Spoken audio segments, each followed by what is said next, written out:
Sexual പ്രശ്നങ്ങളല്ല, അങ്ങനത്തെ ഹറാസ്മെൻറ്റ്സിൽ കാട്ടിലും ഉപരി ചർച്ച ചെയ്യപ്പെടേണ്ട ഒരുപാട് കാര്യങ്ങളും ഇപ്പോഴും സിനിമയിൽ നടക്കുന്നുണ്ട്. അതായത് ഈ പറയുന്ന അസിസ്റ്റൻറ്റ് ഡയറക്ടേഴ്സിൻ്റെ പ്രശ്നം, അവർക്ക് ബേസിക് നീഡ്സ് കിട്ടാത്തതിൻ്റെ പല പ്രശ്നങ്ങളും പല ഡിപ്പാർട്ട്മെൻറ്റിലുള്ള ആൾക്കാരുടെയും സൈഡിൽ നിന്ന് നമ്മൾ കേൾക്കുന്നുണ്ട്. അപ്പോൾ എനിക്ക് തോന്നുന്നു അതായിരിക്കാം മോസ്റ്റ്ലി അഡ്രസ്സ് ചെയ്യുന്നത്.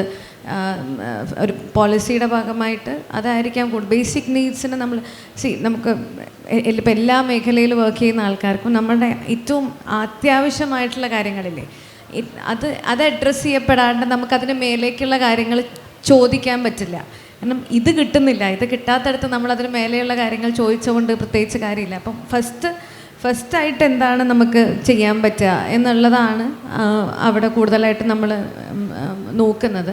അപ്പം എനിക്ക് തോന്നുന്നു ഈ പറയുന്ന പോലെ ബേസിക് നീഡ്സിനെ അഡ്രസ്സ് ചെയ്യുക, ട്രാവൽ ഫെസിലിറ്റീസ് അല്ലെങ്കിൽ സേഫ്റ്റി ഇഷ്യൂസ്, അങ്ങനെയുള്ള പല കാര്യങ്ങളാണ് പോളിസിയുടെ ഭാഗമായിട്ട് മുന്നിലേക്ക് വരുന്നത്. അതിൽ എനിക്ക് നമ്മൾ പരാതികൾ അങ്ങനെയുള്ള കാര്യങ്ങൾ എനിക്ക് തോന്നുന്നു പോളിസിയുടെ ഭാഗമായിട്ട് വരും എന്നുള്ളതല്ലാതെ നമ്മൾ ഈ ഹേമ കമ്മിറ്റി വെച്ചിട്ട് അങ്ങനെയുള്ള ചർച്ചകൾ അതിൽ ഇല്ല. അല്ല, ഈ സെറ്റുകളിൽ ഇപ്പോൾ മാറ്റം സംഭവിക്കുന്നുണ്ടോ? സെറ്റുകളിൽ എന്തെങ്കിലും ഈ ബേസിക് ഇൻഫ്രാസ്ട്രക്ചർ, ബേസിക് ഫെസിലിറ്റീസ് ഒക്കെ ലഭിക്കുന്ന കാര്യം, അങ്ങനെയുള്ള കാര്യങ്ങളൊക്കെ മാറ്റമുണ്ടോ?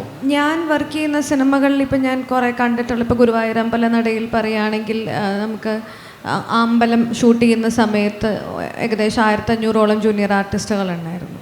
അപ്പോൾ അവർക്കുള്ള ബാത്റൂം ഫെസിലിറ്റീസ് ഉണ്ടായിരുന്നു, ചേഞ്ചിങ് റൂം ഫെസിലിറ്റി, റെസ്റ്റ് ചെയ്യാനുള്ള സ്പേസ്, ഫുഡ്, അങ്ങനെ എല്ലാ കാര്യങ്ങളും അവിടെ ഇത് ചെയ്തിട്ട് ഞാൻ കണ്ടിട്ടുണ്ടായിരുന്നു. അങ്ങനെ പല എനിക്കൊന്നും എല്ലാവർക്കും ഇതെങ്ങനെയാണ് അഡ്രസ്സ് ചെയ്യേണ്ടതെന്ന് അറിയില്ല. അതും ഒരു പ്രശ്നമാണ്. സിനിമയിൽ നമുക്ക് അവെയർനെസ് ഇല്ലായ്മയുടെ ഒരു പ്രശ്നമുണ്ട്. എന്ത് ചെയ്യാൻ പറ്റും, എങ്ങനെ ഇപ്പോൾ ഒരാൾക്കാർ ചെയ്ത് കഴിഞ്ഞാൽ അത് കണ്ടിട്ട് അടുത്ത ആൾക്കാർ ചെയ്യുന്ന ഒരു സിസ്റ്റവും ഇവിടെ ഉണ്ട്.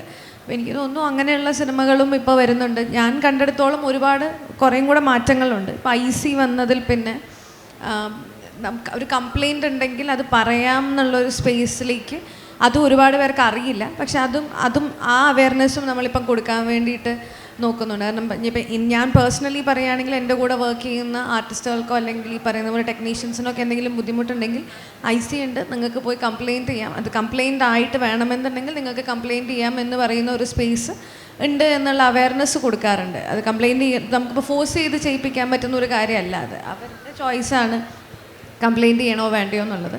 അപ്പോൾ അങ്ങനെ എന്തെങ്കിലും പ്രശ്നങ്ങളുണ്ടെങ്കിൽ ഇപ്പോൾ അത് ഞാൻ ശ്രദ്ധിക്കാറുണ്ട്, അഡ്രസ്സ് ചെയ്യാൻ ശ്രമിക്കാറുമുണ്ട്.